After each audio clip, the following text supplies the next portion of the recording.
explain to me for the viewer who's never seen this before. Explain to me that what you're working on right now.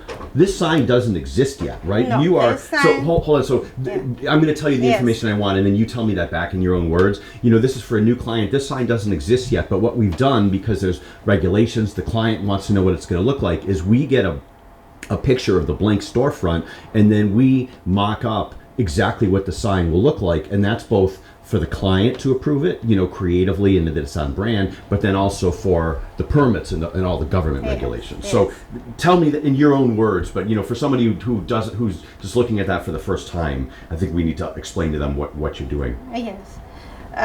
So this is the client's address, and this is the existing condition of the building. There's an existing sign. Their area is this area and half of the building. So we have to see what we can put here that will meet the city regulations per the square footage of per the square footage of the storefront. So we start measuring the building and figuring out what's the storefront, and based on that we're figuring out what's the square footage that we can use for the signage. And this is the logo that the client sent us, and it's pretty simple.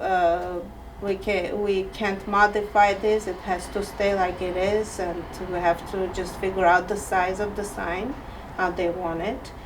And this is how I apply the sign on the building. And then, if I want to do something else, I want to make it smaller,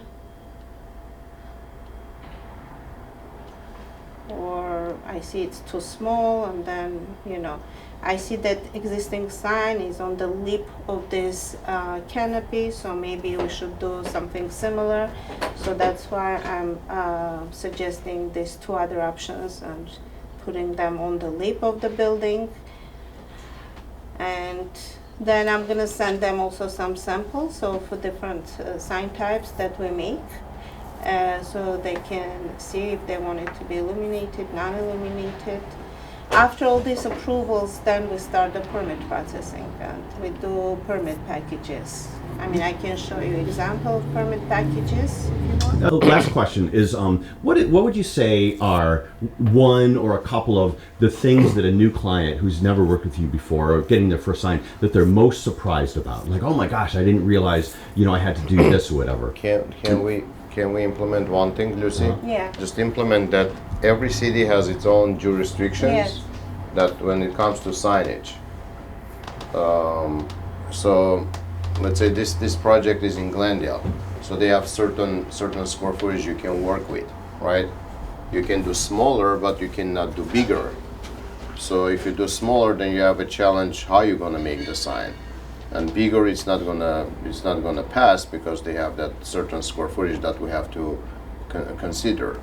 So in Glendale, the ratio is 1:1, meaning if you have, let's say, 15 feet of frontage, then your sign is gonna be 15 square feet. However you want to do it. You want to do it square or rectangular. You cannot be more than that square footage. So when designers work, they have to keep that in mind, not to go over square footage, and to present what are the maximum signage area allowable for the client. Because clients always want bigger sign, bigger, thinking that if it's bigger, it's better, it's going to be more visible. We don't have that approach. We have the approach of the sign needs to be the right size. Even if city allows you to have a bigger size, but if architecturally it's not fitting that building, that big size doesn't do any good. It doesn't look right. Each building has its own specifications and characteristics, so the sign needs to match with the whole overall architectural element of the building. Then it's nice. Sometimes I see signs that they're too big for the building or they're too small for the building. So our challenge is, and our expertise is to find the right size of the sign. That's what our main focus is, you know.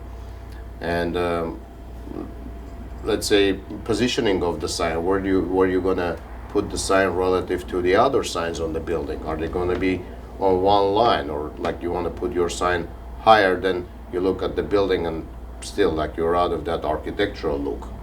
So these are the details that designers are trying to educate or show renderings in a way that everything is intact, everything is in the right place. So size doesn't really matter, like it needs to be really big. It doesn't have to be very big.